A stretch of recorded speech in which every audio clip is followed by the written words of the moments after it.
Hello students, मैं अभिषेक Saxena mathematics lecturer आज ellipse का दीर्घवृत्त का लेक्चर नंबर फर्स्ट स्टार्ट करने जा रहे हैं आपके सामने। अभी हमने 2D में सर्कल और पैराबोला फिनिश किया है, तो आपको ज़्यादा प्रॉब्लम नहीं आएगी एलिप्स में। एलिप्स में कुछ चीज़ें कॉमन होती हैं सर्कल और पैराबोला की तरह, और इससे क्वेश्चंस आपके जेई मेंस और एडवांस में पुटअप जरूर होते हैं। तो सभी students in lecture number first को ध्यान से देखेंगे।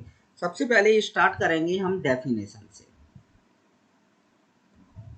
सबसे पहले आप स्टार्ट करेंगे इसको डेफिनेशन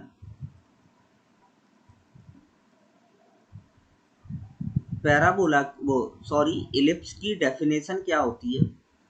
सभी स्टूडेंट ध्यान से सुनेंगे और लिखते भी जाएंगे। डेफिनेशन: दीर्घवृत्त एक ऐसे बिंदु का बिंदुपथ होता है। दीर्घवृत्त एक ऐसे बिंदु का बिंदुपथ होता है जो एक समतल में इस प्रकार गमन करता है जिसकी एक स्थिर बिंदु से दूरी एवं निश्चित रेखा से लंबवत दूरी का अनुपात सदैव 1 से कम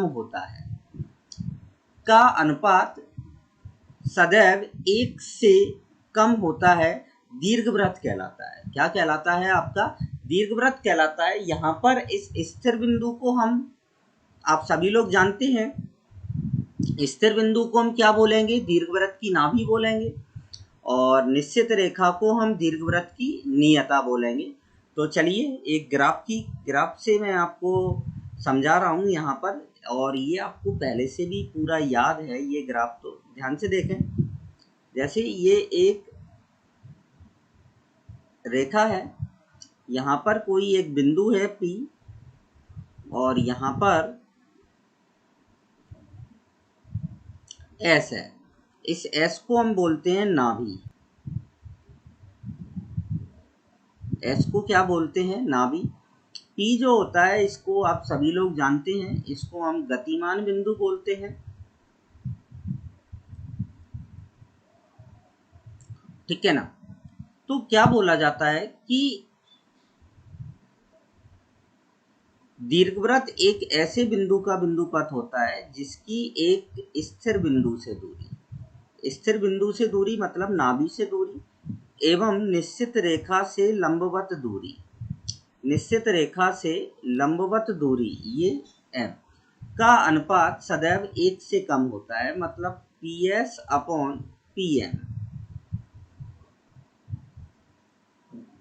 इज लेस देन 1। और PS/PM और इस नियत अनुपात को हम क्या कहते हैं? E कहते हैं, दीर्घवृत्त की उत्केंद्रता। तो ये बेसिक डेफिनेशन होती है, मतलब दीर्घवृत्त की जो उत्केंद्रता होती है वो सदैव 0 से 1 के बिटवीन होती है।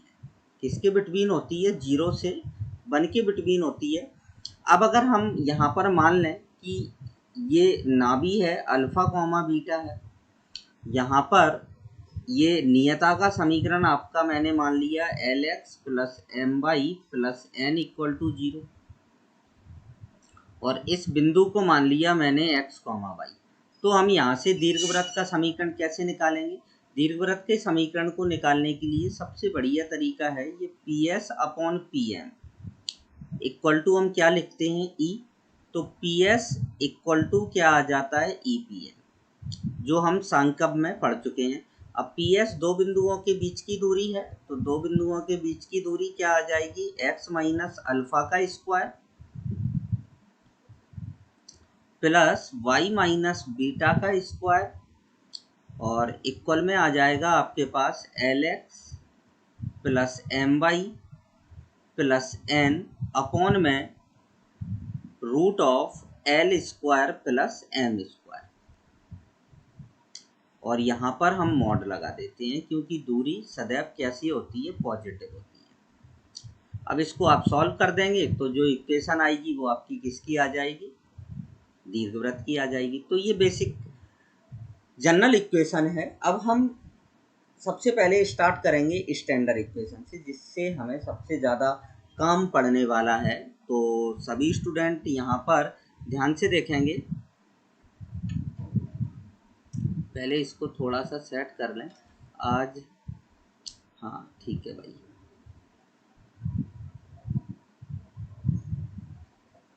चले भाई, चलते हैं अपन आगे। Standard equation of ellipse.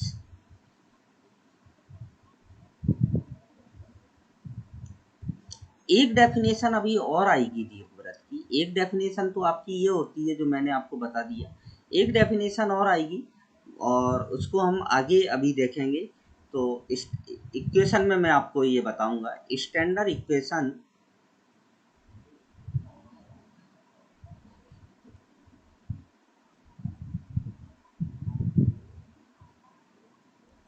Equation of ellipse.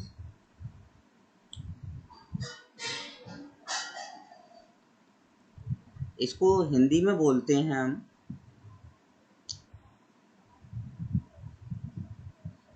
दीर्घवृत्त का मानक समीकरण।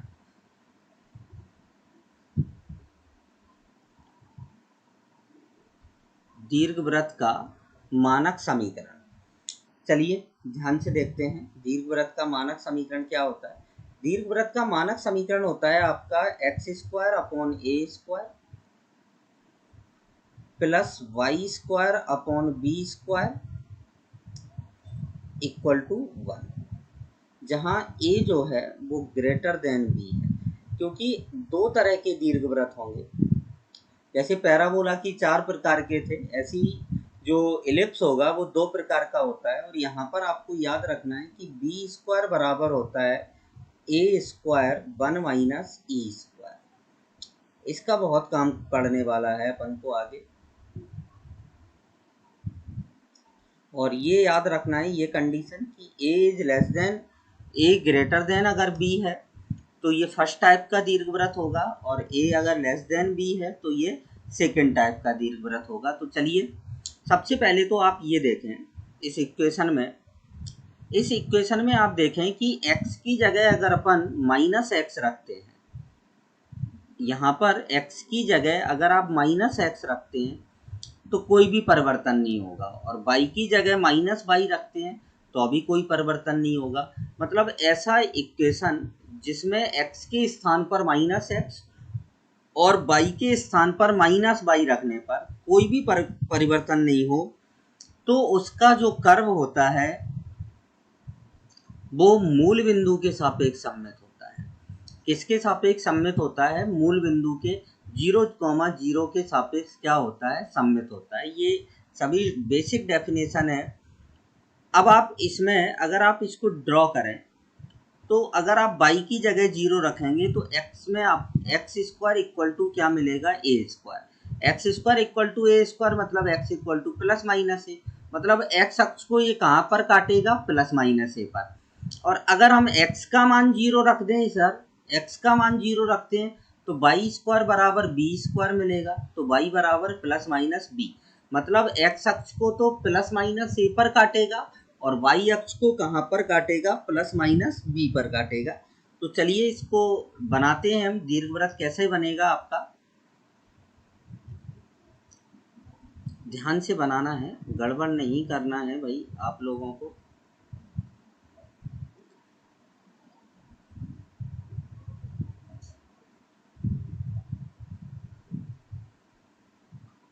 ये x एक्सिस, ये y एक्सिस और ये आपका x एक्सिस, ठीक है।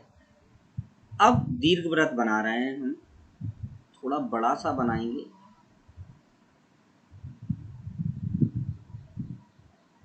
इस टाइप से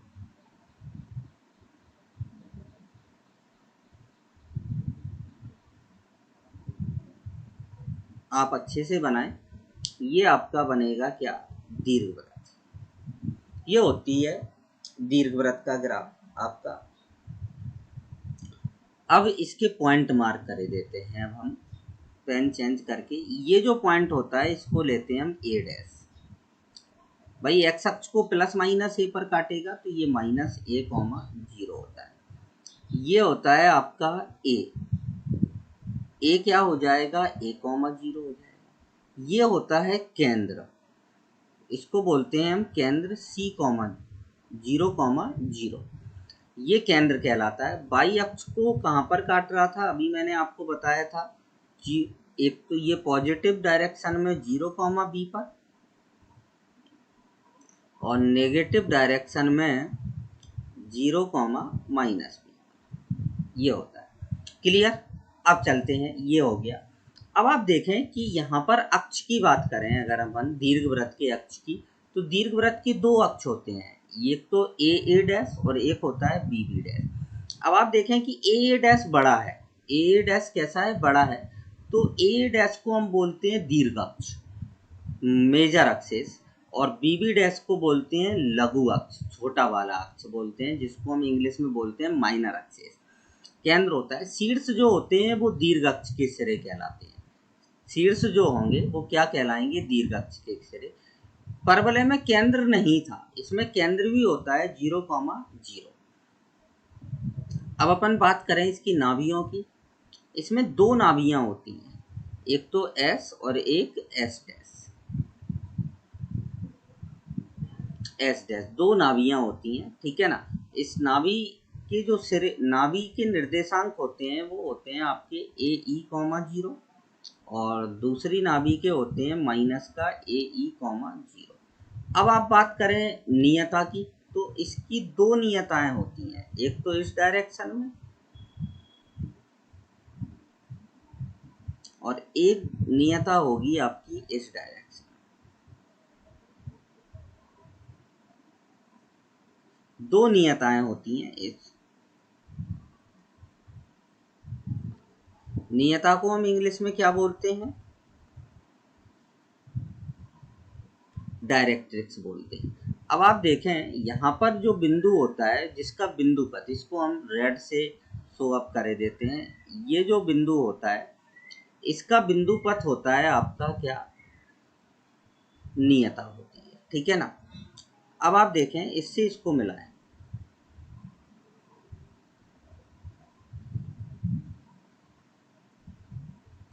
और इससे इसको मिलाएं, ये कहलाती है आपकी नाभीय दूरी, PS और PS डैश, ये क्या कहलाती है, आपकी नाभीय दूरी कहलाती है, ठीक है ना। अब आप बात करें नाभि लंब की, नाभि लंब यहाँ पर ये इस टाइप से, आप नाभि लंब को हम ग्रीन से शो अप कर देते हैं, दो नाभि लंब होते हैं इसके, और ये होता है एक, ये दूसरा नाभि लंब, ठीक है। ये आपकी डायरेक्ट्रिक्स है, और बाकी हम लिख देंगे क्योंकि सारा चित्र में शो अप करना टफ है, ठीक है ना, क्योंकि फिर चित्र आपको क्लियर समझ में नहीं आएगा। तो ये आपका दीर्घवृत्त होता है, ठीक है। अब हम इसके बाकी पार्ट्स के बारे में बात कर लेते हैं। सबसे पहले तो आता है इसका केंद्र, केंद्र होता है 0,0। केंद्र क्या होता है आपका 0,0। हाँ, यहाँ पर नियता की इक्वेशन और लिख देता हूँ मैं। नियता की इक्वेशन होती है x = a/e, और इस वाली नियता की इक्वेशन होती है x = माइनस का a/e। ये नियता का समीकरण होता है। दूसरा आता है शीर्ष,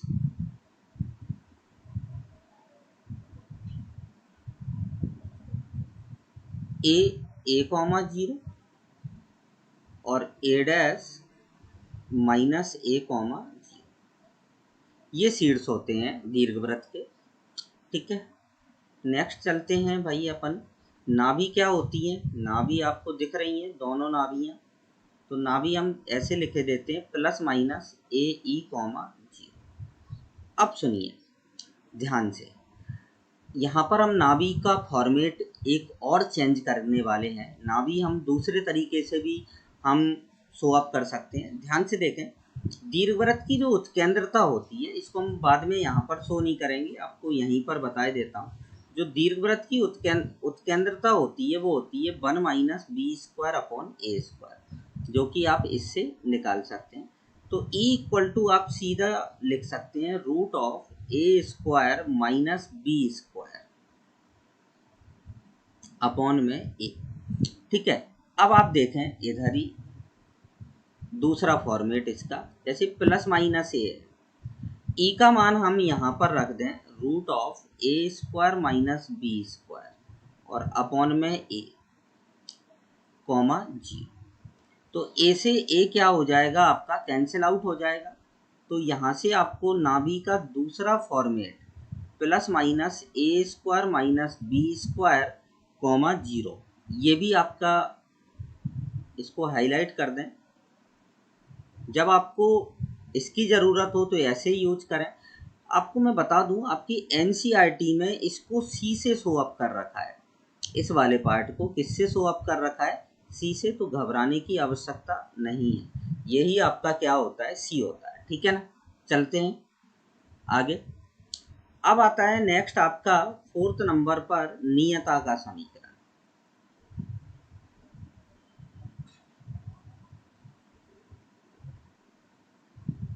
नियता का समीकरण होता है x equal to plus minus A upon E, ये नियता का समीकरण होता है। नेक्स्ट आता है 5वां दीर्घ अक्ष की लंबाई।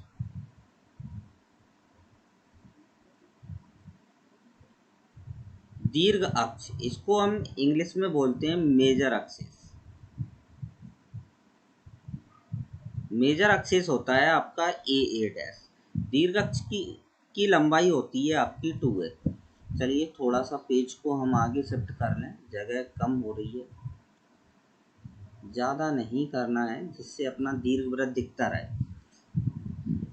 नेक्स्ट आता है, भाई कर्सर कहाँ गया, 6 नंबर, ये लघु अक्ष की लंबाई।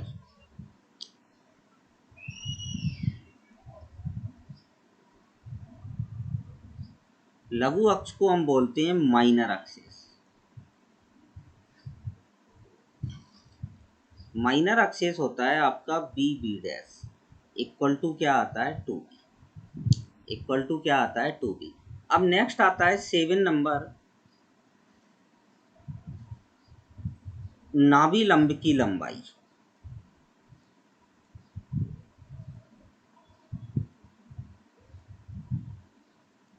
नाभि लंब की लंबाई होती है आपकी 2b स्क्वायर अपॉन ए, 2b स्क्वायर अपॉन ए। 8th नंबर पर आता है आपका नाभि लंब के सिरे।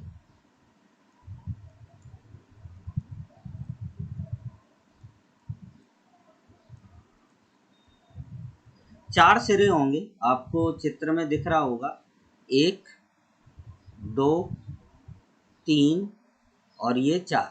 आप चतुर्थांश के अकॉर्डिंग इनको ले लें।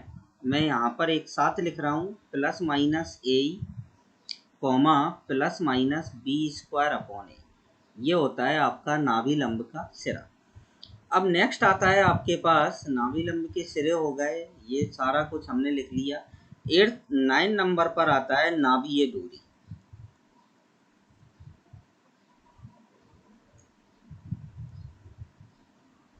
नाभीय दूरी दो होती हैं, एक तो पी एस होती है, इसको हम लिखते हैं ए माइनस ई एक्स ये पॉइंट, और एक होती है आपकी नाभीय दूरी पी एस डैश, ये आती है आपकी ए प्लस ई एक्स। यहाँ पर दूसरी डेफिनेशन आ गई पैराबोला की। अब आप ध्यान से देखेंगे, यहाँ पर मैं इसको हाईलाइट करके लिख रहा हूँ। आप इन दोनों को जोड़ें, मतलब P S plus P S dash equal to क्या आएगा 2a, मतलब दीर्घाक्ष। ये सेकंड डेफिनेशन है पैराबोला की, यहाँ पर मैं लिखे देता हूँ, वो सॉरी दीर्घवृत्त की।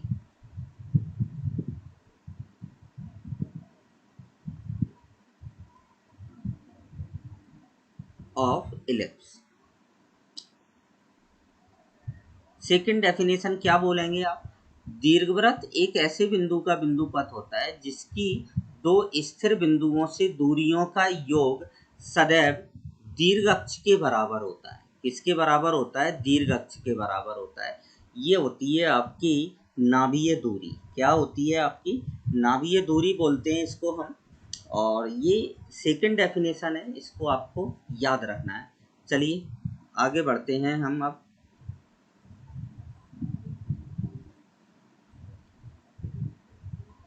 उत्केंद्रता मैंने आपको यहाँ पर बताई दी है।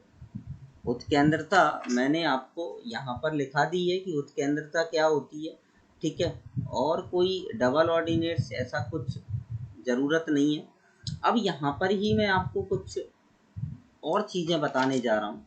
सभी स्टूडेंट ध्यान से देखते चलें। जैसे जो क्वेश्चंस आते हैं उनमें नाभीय दूरियों के बीच की दूरी, नाभि के बीच की दूरी, नियताओं के बीच की दूरी, तो इस टाइप से होता है।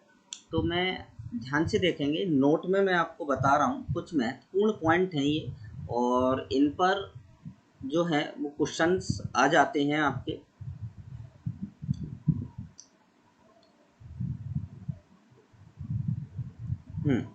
देखें इधर,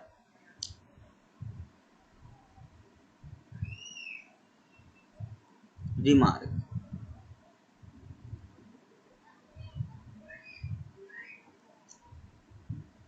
दीर्घवृत्त की नाभियों के बीच की दूरी,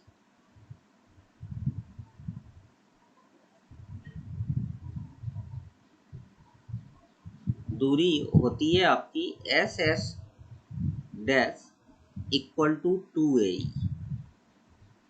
S S dash equal to क्या होती है? 2ae। नाभियों के दो बिंदुओं के बीच की दूरी के फार्मूले से आप डायरेक्ट, और ये तो आपको वैसे ही याद रखना है क्योंकि इनका अभी यूज होने वाला है।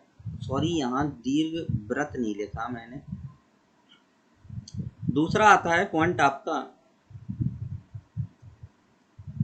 दीर्घवृत्त की नियताओं के बीच की दूरी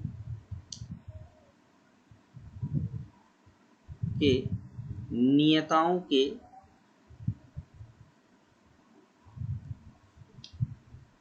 बीच की दूरी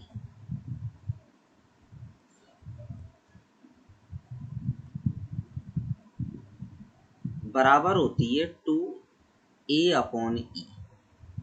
ये नियताओं के बीच की दूरी होती है 2a/e होती है, ये याद रखना है आपको, ठीक है। यहीं पर आता है कि अगर सपोज करो किसी भी दीर्घवृत्त की, एक पॉइंट आता है आपका, यदि दीर्घ अक्ष और लघु अक्ष दोनों बराबर हो जाएं, दीर्घ अक्ष एवं लघु अक्ष दोनों बराबर हो जाएं, तो निश्चित बात है जो आपका दीर्घवृत्त होगा वो x² plus a² plus y² B square की जगह भी a² इक्वल टू 1। तो यहाँ से हमें क्या मिलेगा? x² plus y² equal to a²। तो ये एक वृत्त की इक्वेशन है। किसकी इक्वेशन है? वृत्त की। मतलब किसी भी दीर्घवृत्त के दीर्घ अक्ष और लघु अक्ष की लंबाई दोनों बराबर हो जाएंगी, तो वो दीर्घवृत्त आपका जो है वो एक वृत्त बन जाएगा। क्या बन जाएगा? आपका वृत्त बन जाएगा। चलिए और आगे चलते हैं। एक पॉइंट और है, इसको आप विशेष गौर से देखें। इसके लिए मुझे चित्र वापस बनाना पड़ेगा दीर्घवृत्त का। चौथा पॉइंट, जो दीर्घवृत्त की इक्वेशन होती है आपकी, ये होती है x² plus y² equal to 1। यहाँ से अगर हम y² की वैल्यू निकालें तो आपके पास आएगा 1 माइनस x² तो y² इक्वल टू आ जाएगा a² माइनस x² में a²। इसको यहीं पर ख़त्म करेंगे तो y² इक्वल टू आ जाएगा a minus x A plus x और अपॉन में आ जाएगा ए स्क्वायर। अब आप दीर्घवृत्त बना लें, एक छोटा सा ही दीर्घवृत्त बना लेंगे। यहाँ पर हम एक छोटा सा दीर्घवृत्त बनाएं।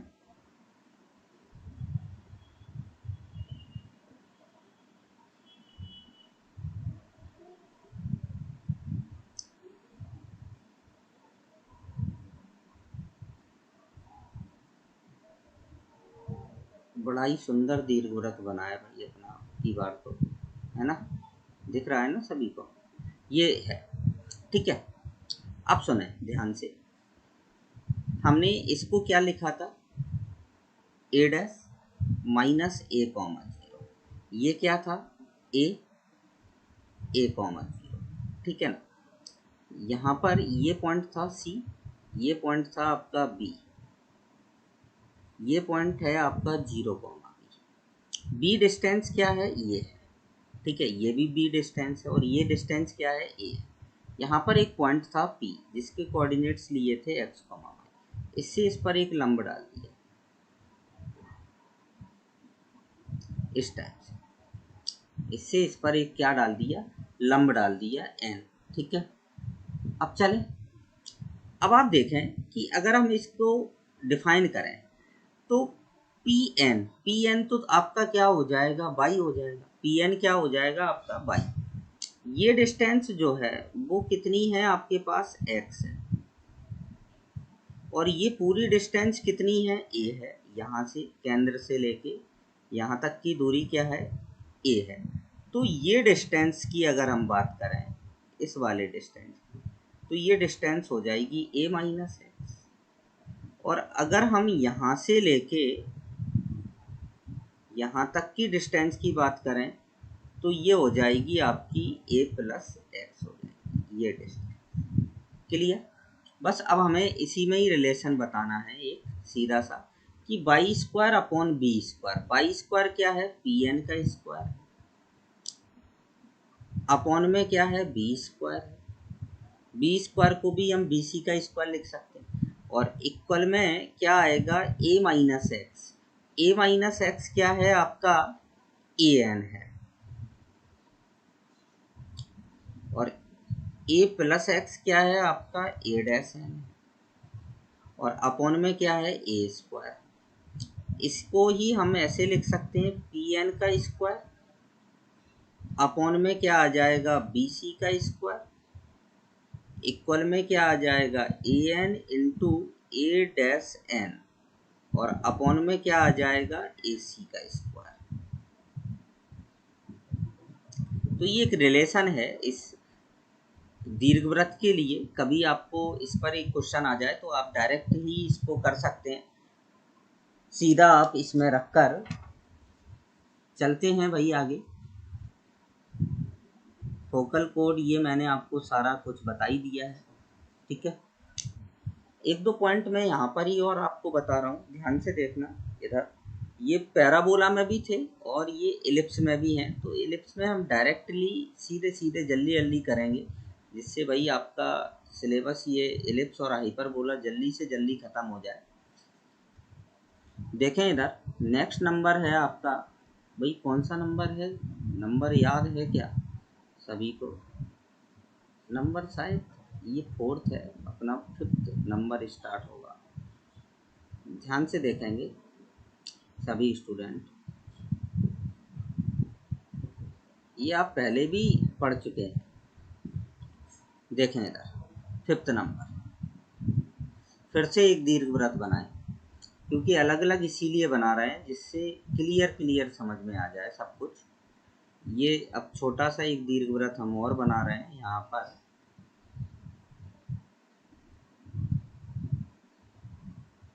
ये दीर्घवृत्त है, आपको इतना तो मालूम ही होगा पहले से कि ये नाभि है भाई, ये इसकी एस। ठीक है, तो नाभि से होकर गुजरने वाली जीवा, नाभि से होकर गुजरने वाली जीवा नाभीय जीवा कहलाती है, ये भी आपको मालूम है पहले से। अगर नाभीय जीवा के खंड खंड को अलग से शो करे देते हैं। जैसे ये खंड K1 है और ये खंड K2 है, ठीक है ना। दो पार्ट हैं, एक यहाँ से लेके यहाँ तक और एक यहाँ से लेके यहाँ तक। क्लियर, दो खंड हैं। तो परवलय में भी मैंने आपको बताया था कि नाभिकीय जीवा के दोनों खंडों का हरात्मक माध्य अर्धनाभी लंब के बराबर होता है। तो ऐसा ही कंसेप्ट इसमें है, बिल्कुल सेम, कि 2K1 K2 upon K1 plus K2, K1 plus K2 equal to होता है अर्धनाभी लंब की, मतलब बी स्क्वायर अपॉन ए के बराबर होता है। किसके बराबर होता है? बी स्क्वायर अपॉन ए के बराबर होता है, अर्धनाभी लंब के बराबर होता है। इसी को ही हम ऐसे भी लिख सकते हैं, 1 upon S P plus 1 upon S Q equal to होता है 2a अपॉन बी स्क्वायर। ये क्या है आपका,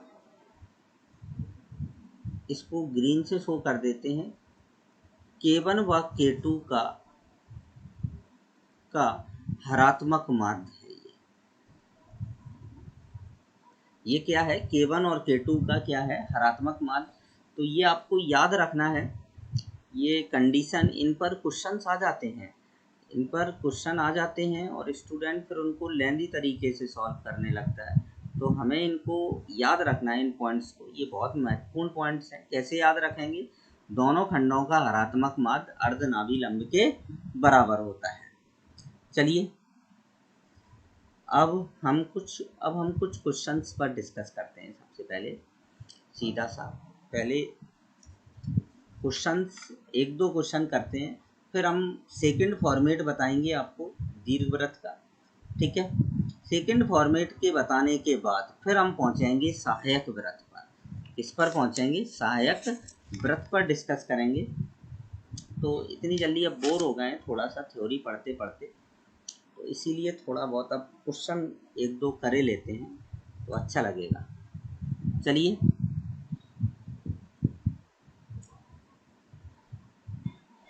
बिल्कुल सिंपल सा क्वेश्चन, यदि दीर्घवृत्त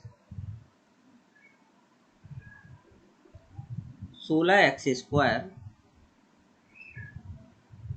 प्लस 25y² इक्वल टू 400 की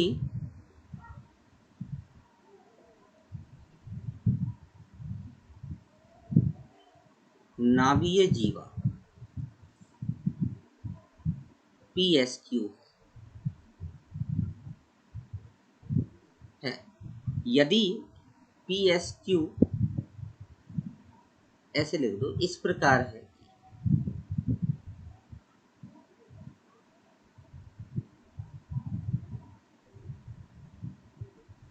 कि SP बराबर आपको दिया है 8, SP बराबर क्या दिया है? 8। तो SQ बराबर हमें निकालना है। ये क्वेश्चन है भाई। तो चलिए इस क्वेश्चन को हम पहले सॉल्व कर लेते हैं। बिल्कुल सिंपल, जस्ट इसका कंसेप्ट ऊपर ही लिख रखा है मैंने। पहले तो गिवन में आपको इलिप्स की इक्वेशन दी है। इलिप्स क्या है आपका? 16x² 20y² और 5y² इक्वल टू 4। तो सबसे पहले इसको सही रूप में बनाने के लिए डिवाइड बाई 400, इसको 400 से भाग देने पर, सबसे पहले हम किससे भाग देंगे? 400 से भाग दोगे तो इसमें भी 400 से भाग दिया जाएगा, इसमें भी 400 से। तो क्या आएगा अपने पास? x² upon 25 plus y² upon 16 equal to 1।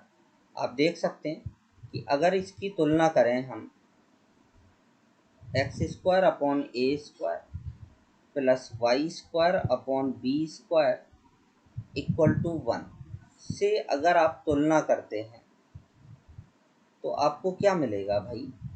आपको मिलेगा ए स्क्वायर बराबर तो 25 मिल जाएगा और बी स्क्वायर बराबर क्या मिल जाएगा? 16 मिल जाएगा। ठीक है, अब क्वेश्चन में क्या बोला है? पी एस क्यू एक नाभिकीय जीवा है और एस पी हमें गिवन है। देखो इसमें वैल्यू रख दें आप एस पी, लेकिन इसके लिए पहले हमें नाभि लंब सीधा हम इसमें ही वैल्यू रखेंगे। एक ही वैल्यू हमारे पास यहाँ से क्या आ जाएगी? 5 आ जाएगी। लगाएं इसी कंसेप्ट को सीधा सा 1 upon S P plus 1 upon S Q equal to क्या है? 2a upon B square. तो ये आ जाएगा 1 upon 8 plus 1 upon S Q और इक्वल टू ए की वैल्यू कितनी है? 5 और बी स्क्वायर की वैल्यू कितनी है? 16। तो अपने पास क्या आ जाएगा यहाँ से? 1 upon S Q equal to आ जाएगा 5 दूनी 10, 10 और ये कैंसिल आउट ही कर दें ना, तो ये आ जाएगा 5/8 और माइनस का 1/8। यहाँ पर बता देता हूँ मैं इसको। तो 1 अपॉन एस क्यू बराबर क्या आ जाएगा? 4/8। 4/8 मतलब ये कैंसिल आउट 2, तो S P equal S Q equal to क्या आ जाएगा? 2 आ जाएगा। तो ये आपका क्या होगा? फाइनली आंसर होगा। तो इस टाइप से इस क्वेश्चन को हम कर सकते हैं। चलिए एक क्वेश्चन और करते हैं अपन।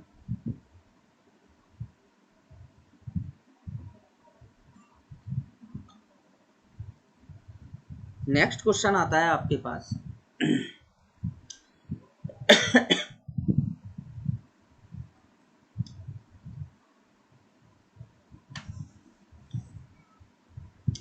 यदि दीर्घवृत्त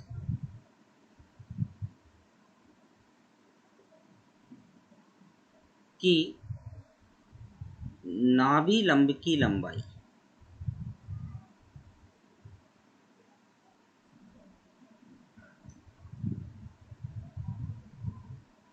लंबाई लघु अक्ष के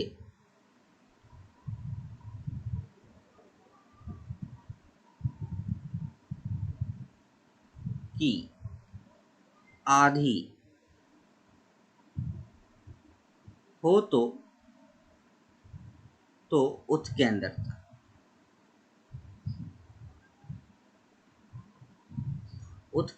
बताना है। क्या बताना है? उत्केंद्रता।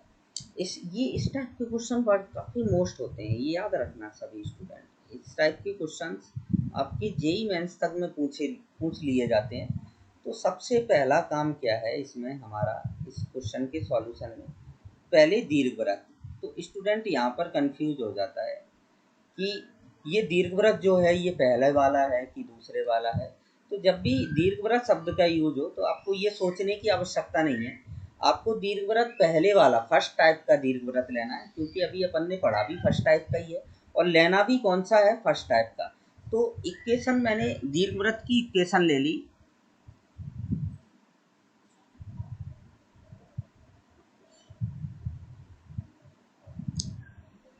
दीर्घवृत्त का समीकरण है आपका X square upon A square plus Y square upon B square equal to 1।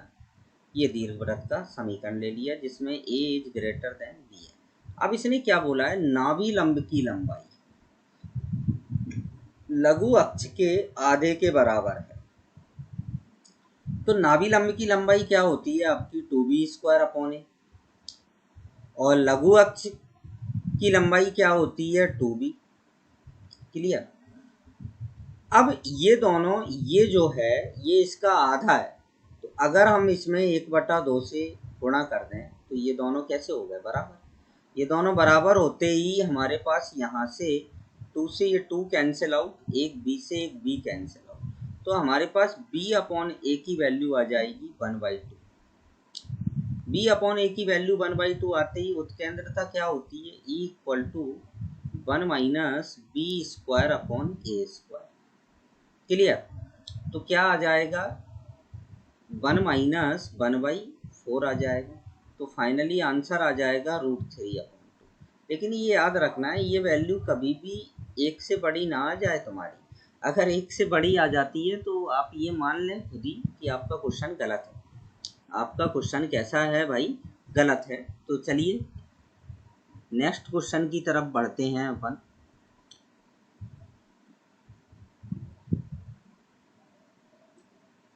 Next question है आपका,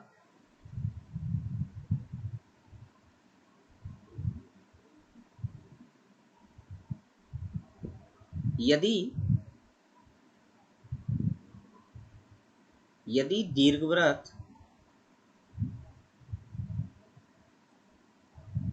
के नियताओं के बीच की दूरी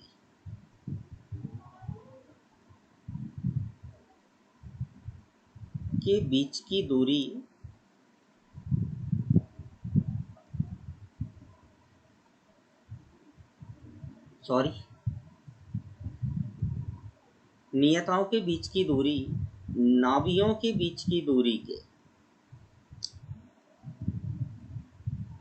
के बीच की दूरी के 3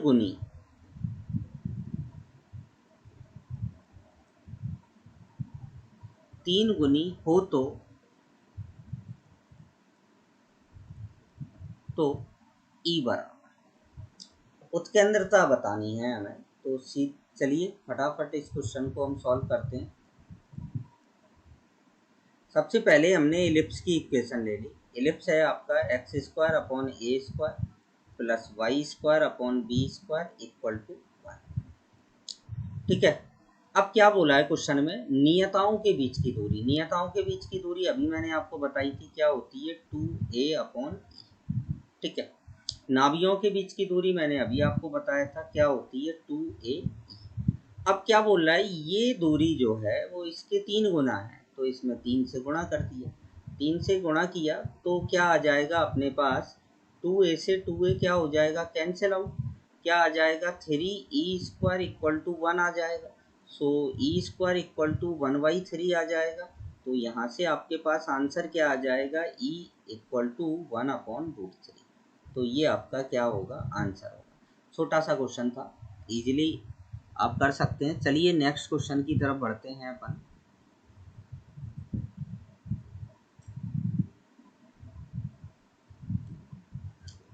क्वेश्चन नंबर थर्ड या फोर्थ होगा शायद। यदि P x, y any points of ellipse,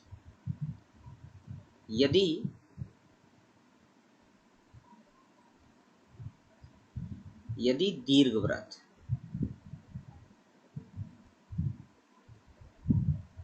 दीर्घवृत्त 16x² + 25y² = 400 पर कोई बिंदु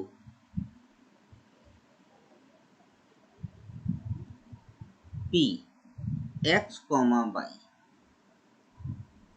है एवं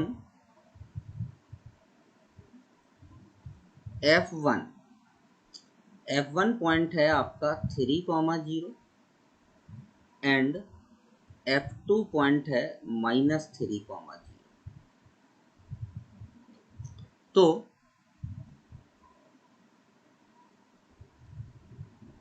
Pf1 + Pf2 = सुनिए ध्यान से, इस क्वेश्चन को ध्यान से देखेंगे सभी स्टूडेंट। पहले मैं इसको समझा देता हूँ। तो ये आपको दीर्घवृत्त दिया है, ये इस पर कोई बिंदु P है, ये F1 है, ये F2 है। तो Pf1 और Pf1 + Pf2 बराबर हमें बताना है। तो चलिए सबसे पहले अगर अपन देखें कि ये जो दीर्घवृत्त है वो आपका किस टाइप का है। ये दिया है x² / 25, 400 से भाग दे दें। जस्ट अभी थोड़ी देर पहले ऐसे ही दीर्घवृत्त आया था। ठीक है। अब ये देखना है हमें, ये F1 और F2 है क्या? ये x अक्ष पर हैं दोनों। तो क्या है ये? देखते हैं, हम नाभि निकालते हैं दीर्घवृत्त की, जिसमें ए स्क्वायर इक्वल टू तो आपके पास 25 है और बी स्क्वायर इक्वल टू क्या है 16 है। नाभि हमने अभी निकाली थी, नाभि क्या होती है plus minus root of A square minus B square comma 0। तो आप निकालें, इसमें जब आप जैसी वैल्यू रखेंगे तो क्या आ जाएगा प्लस माइनस 25 माइनस 16 कॉमा 0। तो ये बिंदु आ जाएगा प्लस माइनस 3 कॉमा 0। मतलब भाई ये तो नाभियाँ हैं, ये एस है और ये तो आपकी एस है और ये एस डैश है। इसने पूछा क्या है, पी नाभीय दूरियों का योग, दोनों नाभीय दूरियों का योग किसके बराबर होता है। अभी अपन इस कंसेप्ट को पढ़ा था, मैंने काफ़ी आपको बताया था, ये याद रखना है। ये बराबर होता है नाभि वो दीर्घ अक्ष के, और दीर्घ अक्ष ए की वैल्यू कितनी है 5, तो ये कितना आ जाएगा 10 आ जाएगा। तो केवल और केवल आपको इस क्वेश्चन में ये पहचानना है कि ये दोनों पॉइंट हैं क्या। बाकी ये क्वेश्चन बिल्कुल कैसा है आपका, सिंपल है। चलिए आगे बढ़ते हैं, अपन एक दो क्वेश्चन और करते हैं इसके ऊपर।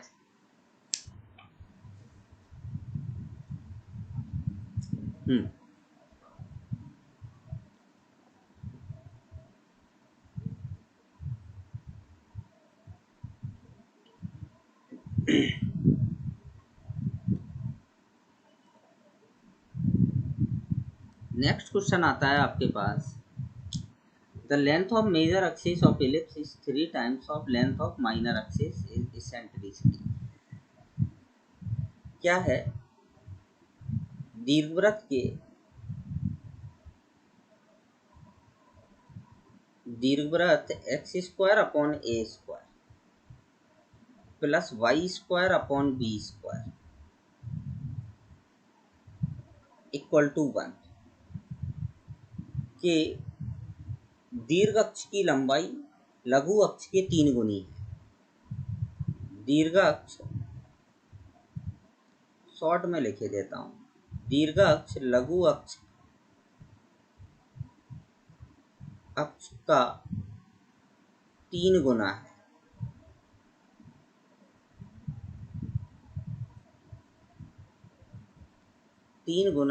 तो उत्केंद्रता ई बराबर, हमें उत्केंद्रता बतानी है ई बराबर। तो देखो सीधा इस क्वेश्चन को सॉल्व करते हैं हम।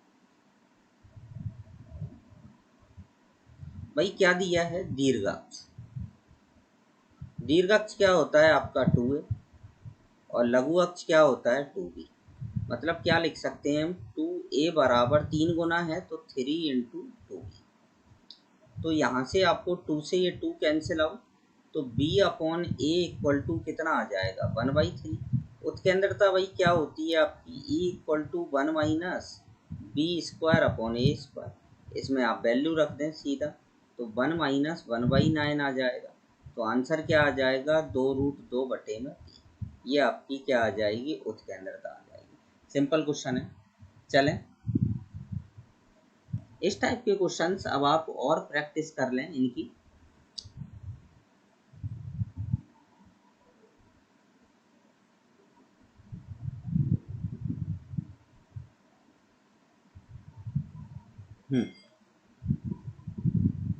अब हम थोड़ा सा अलग टाइप का क्वेश्चन देखते हैं। ये उत्केंद्रता वाले बहुत हो गए, ध्यान से देखेंगे इधर। दीर्घवृत्त जब मैंने आपको बताया था दीर्घवृत्त में दीर्घवृत्त की शिफ्टिंग भी होती है, रूपांतरण भी होता है, ट्रांसफॉर्मेशन, जैसे पैराबोला का होता था कि भाई शीर्ष उठा के और कहीं पहुंच गया, ठीक है ना। इसमें भी होगा शिफ्टिंग कि केंद्र आपका और कहीं पहुंच गया, किसी और पॉइंट पर पहुंच जाता है। तो ये याद रखना है कि नाभि और ये लिखे देता हूँ मैं रिमार्क में,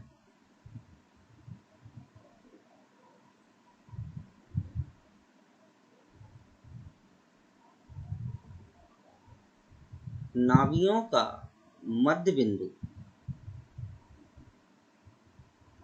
बिंदु केंद्र होता है।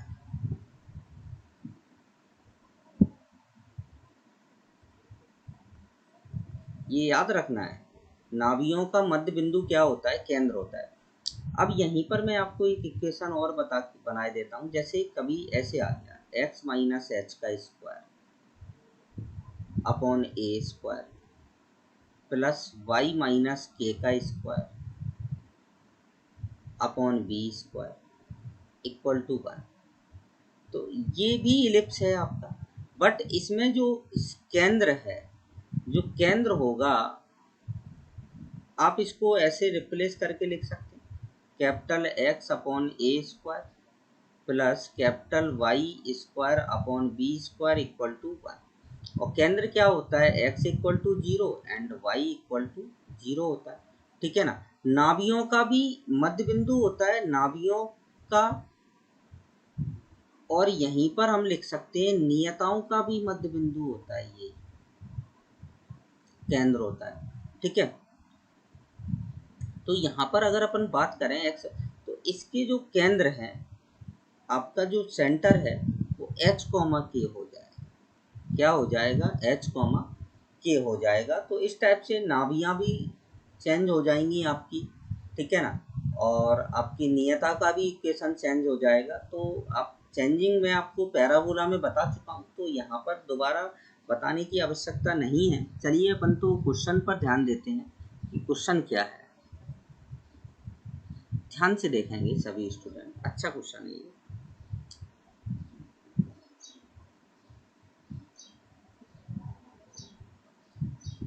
दीर्घवृत्त का समीकरण ज्ञात कीजिए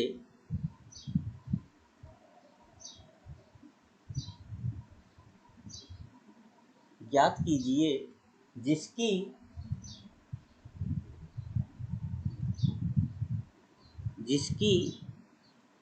नाभियां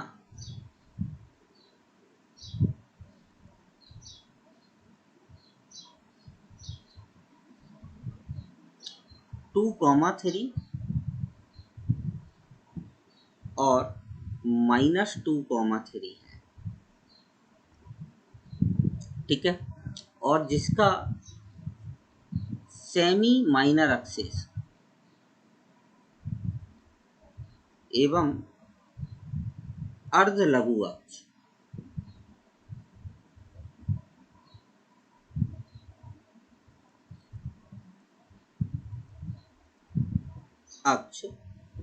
√5 है।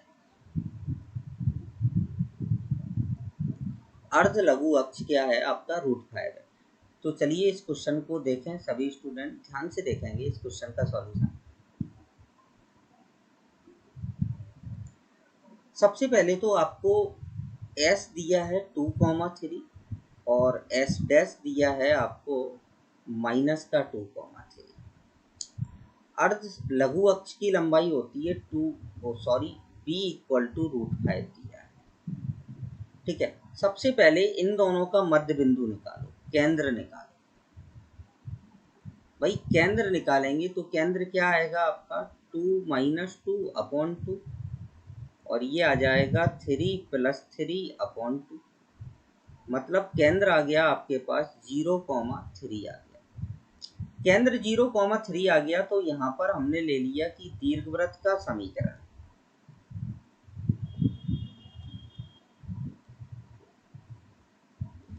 यहाँ पर h तो आपका क्या आ गया? 0, और k क्या आ गया? आपका 3 आ गया। तो यहाँ पर रख दें, तो दीर्घवृत्त का समीकरण हो जाएगा x² upon a square plus y minus 3 का स्क्वायर अपॉन b स्क्वायर और इक्वल टू क्या आ जाएगा? 1, ठीक है। अब आप देखें b की वैल्यू आपके पास पहले से ही गिवन है, b इक्वल टू कितना है? √5 है। तो अब हमें a की वैल्यू और निकालना है, तो इसको मैंने इक्वेशन फर्स्ट ले लिया। अब आप देखें कि नाभियों के बीच की दूरी क्या होती है? आपकी 2ae होती है, ये तो फिक्स रहेगी 2ae। 2ae इक्वल टू क्या आएगा? नाभियों के बीच की दूरी निकालोगी, ये 4 आ जाएगा। कितना आ जाएगा? 4। अब टू यहाँ पर हम अगर डायरेक्ट ही ये वाला फार्मूला ना यूज करके हम ये वाला फार्मूला यूज करें, तो हम आंसर पे जल्दी पहुंच जाएंगे। ठीक है, 2√(a² minus b² equal to क्या है 4 है।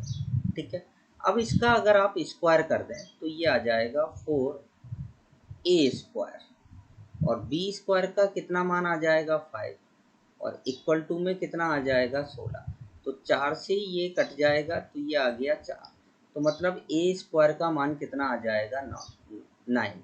तो ये मान यहाँ पर ले जाके रख दो, x² अपॉन 9 प्लस y-3 का स्क्वायर अपॉन 5 इक्वल टू क्या आ जाएगा 1। तो ये आ जाएगी आपके पास दीर्घवृत्त की इक्वेशन आ जाएगी। तो इस टाइप से आप दीर्घवृत्त का समीकरण ज्ञात कर सकते हैं। चलिए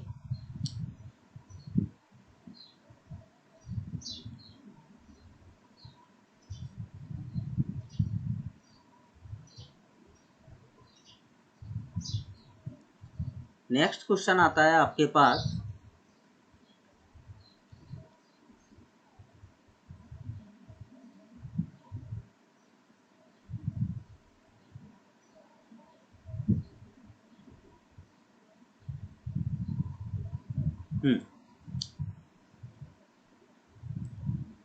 नेक्स्ट क्वेश्चन क्या है, दीर्घवृत्त का समीकरण ज्ञात करना है हमें। दीर्घवृत्त का समीकरण जिसकी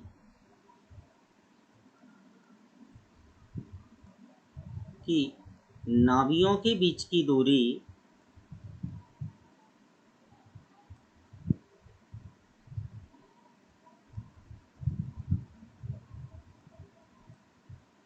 दूरी 10 है, नाभियों के बीच की दूरी 10 है एवं नाभि लंब की लंबाई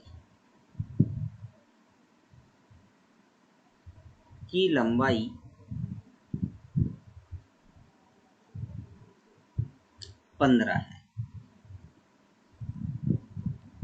चलिए करते हैं सॉल्व इस क्वेश्चन को, फटाफट जल्दी जल्दी सॉल्व करेंगे। पहले तो हमें दीर्घवृत्त का समीकरण ले लेना है, केवल और केवल पहले आप दीर्घवृत्त का समीकरण, ये नहीं सोचना है कि कौन सा है, सीधा आपको तो x² upon a² plus y² upon b² equal to 1। हमारा टारगेट है कि a² और b² का मान निकालना। तो नाभियों के बीच की दूरी कितनी दी है 10, तो नाभियों के बीच की दूरी क्या होती है 2√(a² minus b² equal to आपको पहले से ही कितना दिया है 10। तो यहाँ से √(a² minus b² equal to कितना आ जाएगा 5। तो a² माइनस b² बराबर कितना आ जाएगा 25। ये इसको इक्वेशन सेकंड ले लें। अब नाभि लंब की लंबाई क्या दी है आपको, नाभि लंब की लंबाई 15 दी है, मतलब 2b² upon a equal to कितना है 15 है। ठीक है ना, तो यहाँ से हमारे पास b² का मान आ जाएगा 15a बटे में कितना आ जाएगा 2 आ जाएगा। ये मान ले जाके आप यहाँ रख दें तो a² माइनस का 15a अपॉन में 2 इक्वल टू कितना आ जाएगा 25। 2 LCM ले लें तो 2a² माइनस 15a 25 दूनी ये 50 आ जाएगा। अब 50 का गुणा अब यहाँ से फैक्टर कर दें तो फैक्टर में क्या आ जाएगा माइनस का 20a प्लस का 5a माइनस 50 इक्वल टू 0। तो यहाँ से आप देखें कि 2a कॉमन आ रहा है तो 2a कॉमन ले लें तो a माइनस कितना बचेगा 10 और यहाँ से 5 कॉमन ले लें तो a माइनस 10। तो यहाँ से जो पॉजिटिव वैल्यू आएगी वो a इक्वल टू 10 आ जाएगी। भाई a की वैल्यू 10 मिल गई, a की वैल्यू 10 यहाँ रखेंगे तो 15 गुणा 10 बटे में कितना आ जाएगा 2। 2 से ये कैंसिल आउट कितना आ गया 5। तो ये b² का मान कितना आ जाएगा 75। ये मान ले जाके आप यहाँ पर रख दें दीर्घवृत्त में। तो दीर्घवृत्त का समीकरण क्या आ जाएगा x² upon 100 plus y² upon 75 और इक्वल टू क्या आ जाएगा 1। ये ही आपका क्या है आंसर है। तो आप इजीली इस टाइप के क्वेश्चंस कर सकते हैं इस टाइप, और आपकी बुक्स में और आपके जो भी आपके पास जो सीट है आपके इंस्टीट्यूट ने जो दी है उससे में कई क्वेश्चंस इस टाइप के हैं, और इस टाइप के क्वेश्चंस की प्रैक्टिस ज़रूर कर लें, क्योंकि कभी कभी जेई मेंस में बड़ा ही छोटे लेवल के क्वेश्चंस भी आपके पुटअप हो जाते हैं। तो चलिए अब हम इसके आगे अपने नेक्स्ट लेक्चर नंबर 2 में डिस्कस करेंगे। तो आज के लिए इतना ही। Thank you.